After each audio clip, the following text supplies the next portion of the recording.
జాతీయ న్యాయ సహాయ సేవ కార్యక్రమాలలో భాగంగా విజయనగరం జిల్లా గజపతి నగరం మండలం కాలం రాజంపేట గ్రామంలో జడ్జి ఏ విజయరాజ్ కుమార్ ప్రజలకు అవగాహన కలిగించారు.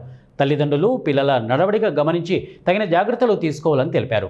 కుటుంబ సభ్యుల మధ్య వచ్చే భూ తగాదాలను గ్రామంలో పరిష్కరించుకోవాలని సూచించారు. గ్రామంలో సమస్య పరిష్కరించుకోవడం వలన కాలం డబ్బు ఆదా అవుతుందని గ్రహించాలని కోరారు. గ్రామంలోని పరిష్కారం కాని సమస్యలు ఉంటే ముందు పోలీస్ స్టేషన్కు ఆ తర్వాత కోర్టుకు రావాలని తెలిపారు. ఈ కార్యక్రమంలో గ్రామ సర్పంచ్ గేదెల ఈశ్వరరావు, ఎస్ఐ కిరణ్ కుమార్ నాయుడు, న్యాయవాది సాయి శేఖర్ తదితరులు పాల్గొన్నారు. 4-5 సంవత్సరాలు లేదా 6 సంవత్సరాలు 2 సంవత్సరాలు 3 సంవత్సరాలు కోర్టు చుట్టూ తిరుగుతూనే ఉన్నారు. దానివల్ల మనం ఒకసారి కేసు వేయడానికి అది మీకు శిక్ష పడవచ్చు, మనకు పడవచ్చు, మనకు శిక్ష పడకపోవచ్చు. అది కేసు సంబంధించిన ఫ్యాక్ట్స్ వాస్తవ విషయాల ద్వారా ఉంటుంది కాబట్టి. కానీ ఈ 4-5 సంవత్సరాలు మీరు కోర్టులు తిరిగిన సమయం మీకు ఎవరు ఇవ్వలేదు. అది మనం ఎప్పుడు మనం గుర్తుపెట్టుకోవాలి.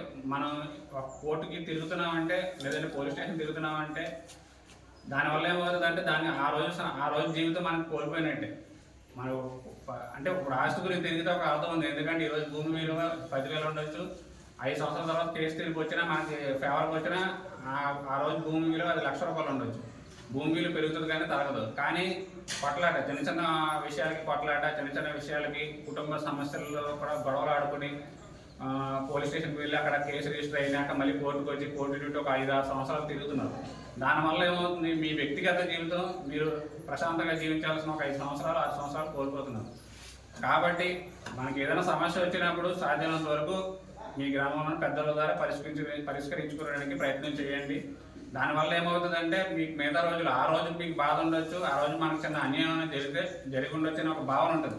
2-3 రోజుల తర్వాత మనం మర్చిపోతాం, మన పనుల్లో మనం యథావిధిగా మనం నిమగ్నం అయిపోతాం. కాబట్టి దానివల్ల మనకు సమస్య ఉండదు. లేదా మీరు ఒకసారి స్టేషన్కి పోయారనుకోండి, ఆటోమేటిక్గా అది కేసు రిజిస్టర్ చేయడం జరుగుతుంది. ఆ కేసు రిజిస్టర్ చేసినాక ఇరుపక్షాల వారికి కూడా కోర్టులో కేసు ఛార్జ్షీట్ ఫైల్ చేస్తారు.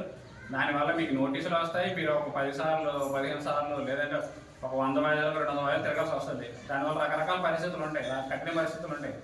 కాబట్టి మీరు అందరూ గుర్తుపెట్టుకుంటుందంటే సాధ్యమైనంత వరకు గొడవలకు వెళ్ళబట్టే చూసుకోండి. ఏమన్నా ఇబ్బందికర పరిస్థితులు ఉంటే సాధ్యమైనంత వరకు మీ పెద్దల ద్వారా పరిష్కరించుకోండి. నా హంబల్ రిక్వెస్ట్ ఏంటంటే ఎటువంటి గ్రామంలో ఎటువంటి సమస్య ఉన్నా అది రాజకీయ పార్టీలు కాదు, మనందరిది కూడా.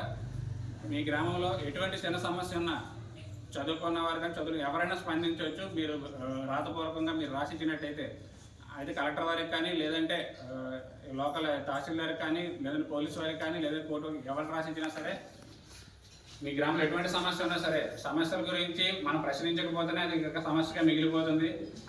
ఎమ్మెల్యే పట్టించుకోవట్లేదు, ఎంపీ పట్టించుకోవట్లేదు అంటే మాత్రం అది అవ్వదు. మీ సమస్య మీద పోరాడాల్సింది మీరే. అనుకుంటాం ఆ సమస్య ఉంది, ఆ పార్టీ వారు పట్టించుకోవట్లేదు, ఈ పార్టీ వారు పట్టించుకోవట్లేదు అంటాం. కానీ ఆ సమస్య గురించి మనం ఏం చేస్తున్నాం అనేది కూడా మనం ముఖ్యం. సమస్య గురించి పట్టించుకుంటే మీకేమవుతుంది, నాకెందుకులే అని మనం అనుకుంటాం. ప్రతిదానికి కూడా ప్రతి విషయానికి కూడా నాకెందుకులే అనుకుంటాం. కాబట్టి ఇంకా మనకి ఎలా సమస్య పెరుగుతున్నాయి తప్పితే తరగట్లేదు.